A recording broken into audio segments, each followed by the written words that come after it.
Notre invité Aurore Berger, bonjour. Bonjour. Vous êtes députée de La République En Marche des Yvelines, porte-parole du groupe La République En Marche à l'Assemblée nationale. Aurore Berger, avant de revenir sur les revendications des soignants, du personnel soignant, quelques mots sur le Covid-19. En Chine, on commence à s'inquiéter à nouveau, à Pékin. Hein.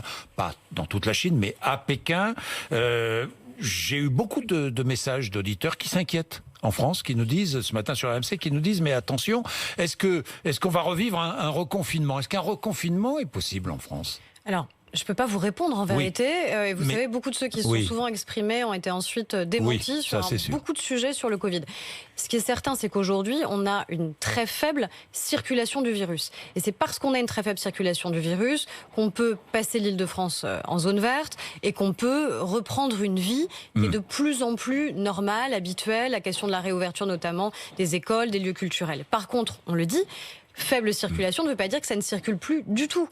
Et donc, le maintien des fameux gestes barrières qu'on s'est tous appropriés est absolument nécessaire. Et il faut qu'on garde absolument cette vigilance. On ne pourrait pas revivre un reconfinement.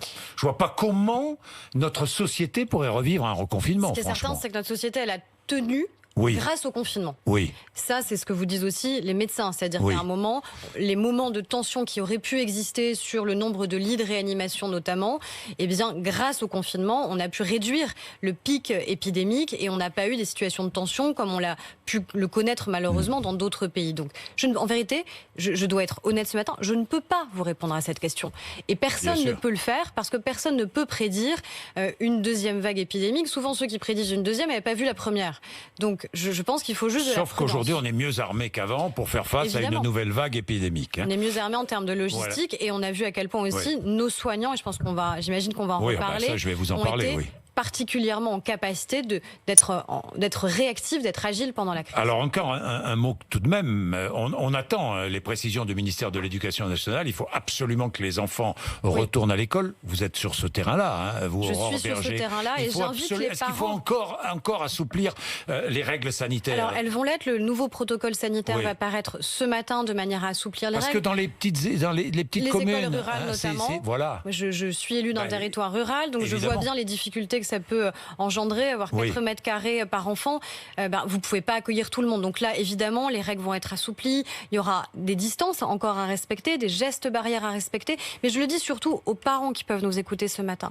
Nous avons besoin que les enfants reviennent à l'école. C'est un enjeu pédagogique, c'est un enjeu de sociabilisation qui est majeur. On ne peut pas avoir des enfants qui, pour certains d'entre eux, n'auront plus eu aucun contact pour plein de raisons économiques, culturelles, d'équipement avec le monde éducatif pendant plusieurs mois. Là, on a l'opportunité qu'ils reviennent. On va avoir aussi la mise en place de dispositifs spécifiques pendant les vacances pour permettre à ceux qui ont peut-être été plus fragilisés pendant la crise de pouvoir continuer à avoir accès à l'éducation pendant les mois de juillet et d'août. Les communes sont très engagées sur le sujet, le ministre Jean-Michel Blanquer. Et il faut vraiment que les parents comprennent que c'est l'intérêt des enfants. Je peux très bien comprendre les inquiétudes au départ qui ont fait que les parents n'ont pas osé remettre leurs enfants immédiatement à l'école. Mais là, c'est un impératif. Les enfants doivent revenir. Aurore Berger, les soignants, manifestation, rassemblement de soignants en province et à Paris. Nous avons vu des images bien différentes, des images de fraternisation entre des soignants, des policiers, de très belles images en province notamment. Et puis, nous avons vu aussi à Paris, notamment, ces images d'affrontements avec la police. Que retenez-vous de cette journée? Déjà, ceux qui ont cassé, et notamment dans les images violentes qu'on a pu voir à Paris, c'est pas les soignants. Il peut toujours y avoir une ou deux personnes isolées, il peut toujours y avoir un ou deux débordements. Que pensez-vous de cette infirmière qui a jeté des pierres sur la police et qui a été interpellée d'une manière assez violente et qui s'est retrouvée, qui est toujours en garde à vue d'ailleurs? J'en pense que je vois une femme qui est en train de lancer des projectiles sur la police, que le policier a été blessé, qu'il a d'ailleurs porté plainte puisqu'il a été vraisemblablement violemment percuté. Je crois que c'est pas anodin de jeter des projectiles contre nos forces de l'ordre. Quand je vois le débat qu'on a depuis des semaines, où on mélange tous les sujets, où on mélange la question de la lutte contre le racisme, sur laquelle on doit être implacable, avec la question des méthodes de maintien de l'ordre dans notre pays, ce qui n'a rien à voir, donner le sentiment que notre police serait une police raciste, serait une police violente. On ne peut pas accepter accepter de laisser dire ce genre de choses. C'est faux. Nous avons des forces de l'ordre dans notre pays qui se lèvent chaque matin avec un seul objectif, qui est de nous protéger. Il y a quelques jours dans les Yvelines, vous savez, on a rendu hommage à 2 policiers. C'est la fameuse tuerie de Magnanville. Magnanville, c'est quoi? C'est un jeune couple de policiers qui vient être brutalisé, massacré à leur domicile, devant les yeux de leur enfant de 3 ans et demi. C'est ça aussi la peur que vivent nos forces de l'ordre dans notre pays. C'est ce qu'ils me disent par exemple quand on visite un commissariat, on dit, vous savez, nous, nos voitures, on les gare pas juste à proximité du commissariat, parce qu'on n'a pas envie qu'elles soient repérées et parce qu'on n'a pas envie qu'on vienne nous chercher dans nos domiciles. Donc, quand il y a, et s'il y a à un moment des gestes malheureux, s'il y a parfois de la violence, elle doit être sanctionnée. Mais je ne supporte plus qu'il y ait une forme de, je sais pas, d'espèce de bien-pensance qui s'empare où tout d'un coup ça fait bien de dire que notre police... On déteste la police. Ouais. On l'entend dans les manifestations, on l'entend maintenant. On le lit sur des murs. On était des millions à marcher après les attentats, à dire justement notre reconnaissance et notre admiration de nos forces de l'ordre. On chantait avec Renaud, j'ai embrassé un flic. Et c'était pas dit que Renaud chante... Ça, à un moment, il l'avait reconnu d'ailleurs dans sa vie. Donc, à un moment, qu'est-ce qui s'est passé pour qu'on considère qu'il est de bon ton aujourd'hui de dire qu'on déteste la police? Moi, je suis fière de notre police républicaine, je suis fière de nos gendarmes et je pense qu'on devrait tous le dire parce qu'encore une fois, on n'est pas nombreux, à mon avis, à accepter de faire ce qu'ils font. Et si on veut continuer à recruter aussi des policiers et des gendarmes dans notre pays, il faut à la fois évidemment de l'exemplarité dans la police, mais il faut aussi que nous, citoyens et que nous qui avons accès à la parole, eh bien on les soutienne. Et je crois que ça, c'est notre responsabilité. Est-ce que le gouvernement doit donner plus de moyens aux forces de l'ordre pour réprimer la violence? Je crois qu'il y a déjà eu des moyens qui ont été augmentés. Il y a eu à la fois des recrutements. On va atteindre à la fin du quinquennat le niveau de recrutement et de nombre de policiers qu'on avait au début du quinquennat Nicolas Sarkozy. Donc c'est dire la décroissance très importante qui a existé du nombre de forces de l'ordre. On aura recruté dans le mandat 10 000 policiers et gendarmes, à la fois pour renforcer les équipes et puis pour avoir cette fameuse police de sécurité du quotidien qui permet de lutter systématiquement dans nos communes, dans nos villages, contre les incivilités et l'insécurité. Donc déjà, la première chose de donner des moyens, c'est les moyens de recruter, et ça c'est le cas. Des questions aussi immobilières. Il faut voir dans quel état étaient et sont parfois encore un certain nombre de nos commissariats, nos gendarmes qui sont logés, eux, dans les casernes, où on voit la difficulté parfois immobilière qui existe. Donc là aussi, il y a eu des programmes immobiliers massifs et majeurs pour renforcer les conditions de vie et d'accueil de nos policiers et de nos gendarmes. Mais oui, mais il y a aussi une incompréhension de la part des policiers et gendarmes eux-mêmes. Aurore Berger.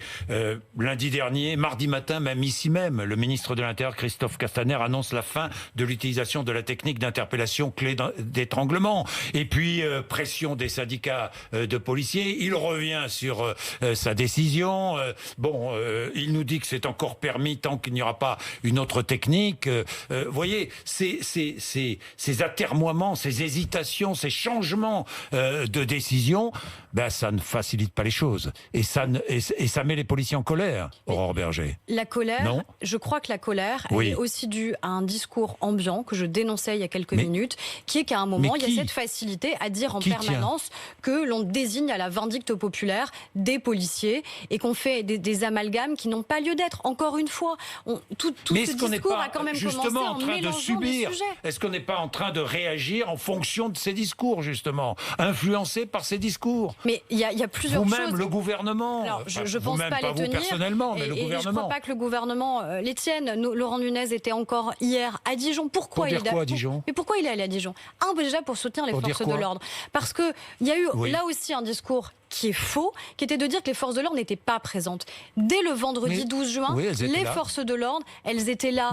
Elles ont appréhendé, elles ont interpellé. Mais elles ont interpellé qui? Elles ont appréhendé qui? Mais elles ont interpellé et appréhendé un certain nombre de personnes. Pas un seul Tchétchène n'a été appréhendé. Oui, mais vous savez très bien que beaucoup de vidéos circulent. De Maghrébins des quartiers maghrébins ou pas d'ailleurs ont été interpellés? Jean-Jacques Bourdin sur ce sujet, vous savez déjà que la justice a été saisie Et donc, il y a des enquêtes judiciaires qui sont ouvertes, qu'il y a, puisqu'ils se sont...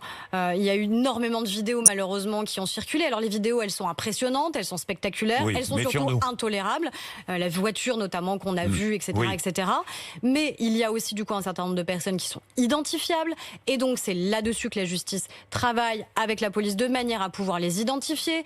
D'autre part, le président de la République a pris un engagement très fort qui était de dire que si des personnes étaient appréhendées et étaient en train d'essayer de demander un statut de réfugié politique, eh bien, il ne l'obtiendrait pas parce qu'à un moment, statut de réfugié politique, c'est un statut qui est essentiel pour des personnes qui sont elles-mêmes en danger et on ne veut pas que ce statut soit dévoyé par des gens qui ne le méritent pas. C'est des gens qui font une expédition punitive et qui demanderaient en même temps le statut de réfugié politique.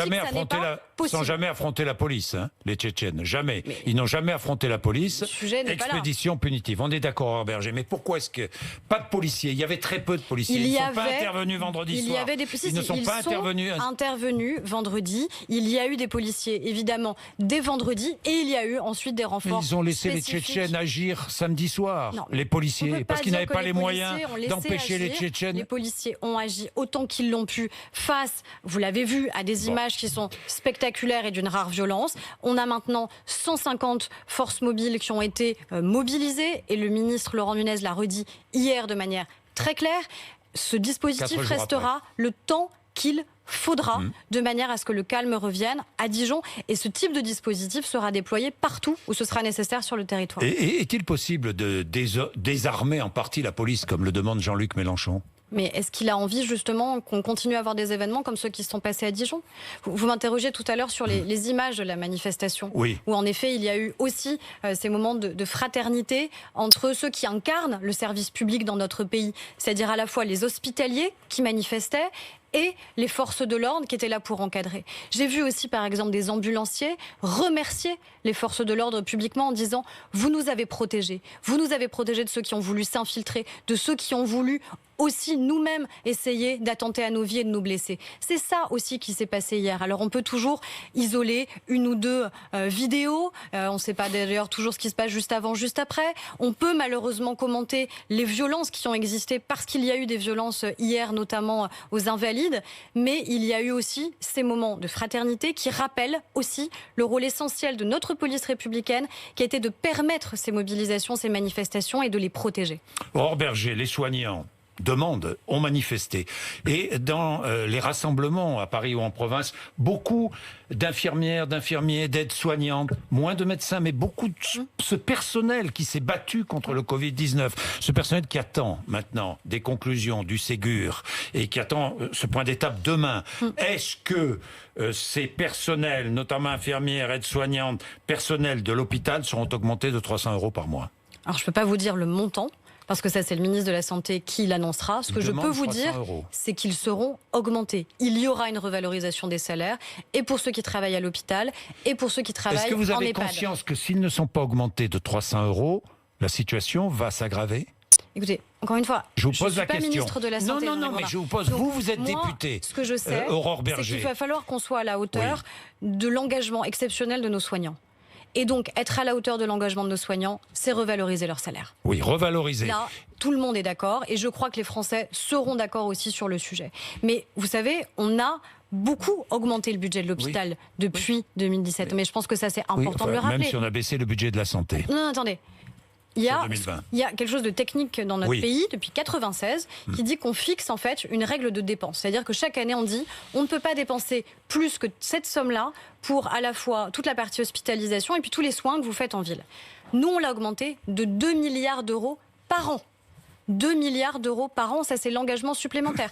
On a dit aussi une chose très importante sur la dette de nos hôpitaux. Les hôpitaux dans notre pays étaient pour certains très endettés. Quand vous êtes endetté, ça vous empêche d'investir tout simplement. On va supprimer un tiers de la dette de nos hôpitaux, c'est-à-dire 13 milliards d'euros qui vont être rendus à nos hôpitaux pour leur permettre d'investir. Et je pourrais continuer sur les investissements qui ont été faits. Donc il y a à la fois l'urgence et la nécessité à la fois des investissements, il y a l'urgence de la revalorisation des salaires, et puis il y a quelque chose aussi que nous ont dit les soignants qui était très significatif pendant la crise, c'est finalement pendant la crise, on a été plus agile, on a eu moins de carcans administratifs, bureaucratiques, et certaines choses qui ne pouvaient pas exister, on a réussi à les conduire. Donc on a aussi ça, ce sur quoi on doit s'interroger, sur l'organisation bureaucratique aussi qui existe et qui parfois sclérose nos hôpitaux publics et les empêche de travailler.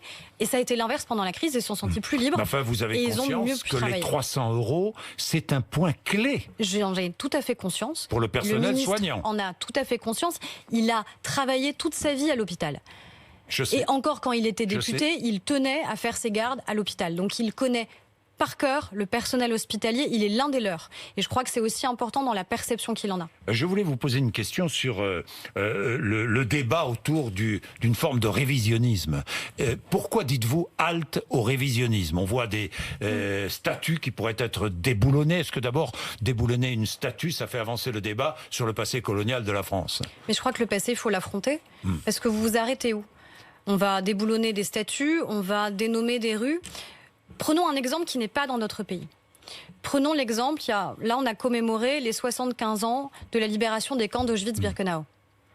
Est-ce qu'il faudrait détruire ces camps, qui sont aussi des lieux essentiels pour affronter le passé, pour affronter la mémoire? Avoir des statues, c'est pas uniquement pour honorer, c'est aussi pour dire ça a existé. Et on va être en capacité, nous, de permettre l'éducation de nos enfants, parce qu'on va leur transmettre cette mémoire. On va pouvoir affronter ensemble ce passé.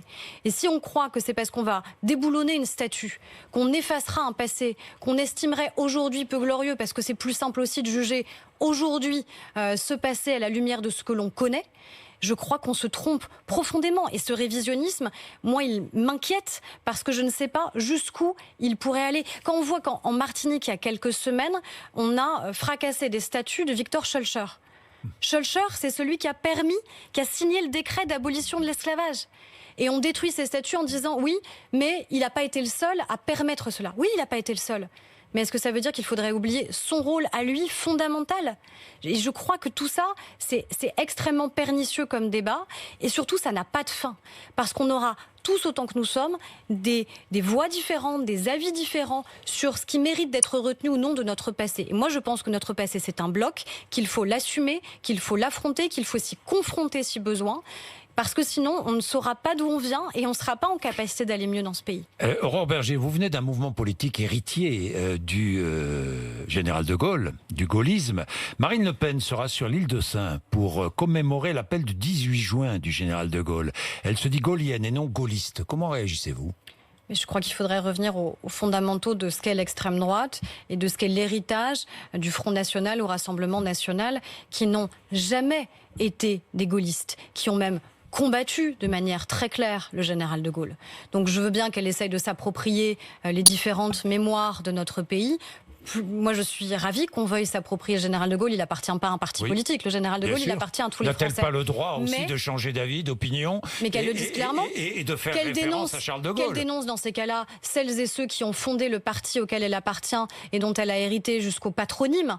Qu'elle dénonce son père et qu'elle dénonce la manière avec laquelle il a été d'une virulence inouïe à l'encontre justement du gaullisme et à l'encontre du général de Gaulle. On ne peut pas en permanence essayer de s'approprier des mémoires sans être au clair avec qui on est et d'où on vient.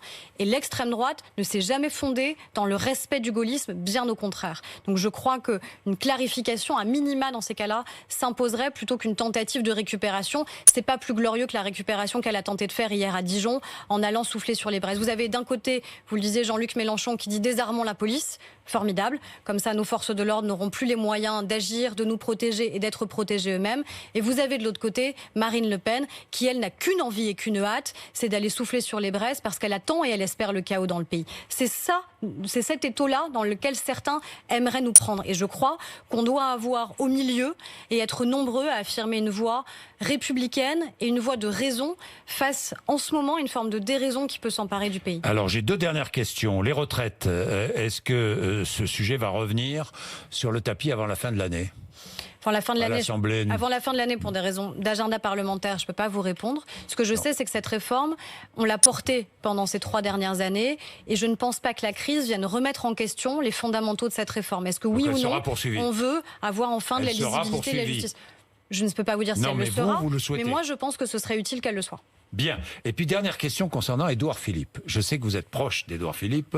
Est-il plus risqué pour Emmanuel Macron de continuer avec Édouard Philippe ou de nommer un nouveau Premier ministre? Qu'en pensez-vous? Oui, il serait risqué de continuer avec un Premier ministre qui a démontré une totale loyauté et solidité. Le choix du Premier ministre, il appartient pas à Aurore Berger, il appartient à une seule personne dans notre pays, qui est le président de la République. Le président de la République fera son choix. Vous souhaitez que Emmanuel Macron garde... Est-ce que vous souhaitez qu'Emmanuel Macron garde Édouard Philippe? Ce que je sais, c'est que nous avons un Premier ministre qui est apprécié des Français, qui est solide, qui est loyal, qui est apprécié par sa majorité parlementaire. Mais quel que soit le choix du président, il lui appartient et à lui seul. Et le Premier ministre lui-même l'a rappelé hier. Mais est-ce que vous souhaitez qu'il reste Premier ministre, tout simplement? Je crois qu'il est clair dans mes propos, que vous voyez bien à la fois l'admiration que j'ai pour le Premier ministre que nous avons aujourd'hui dans notre pays.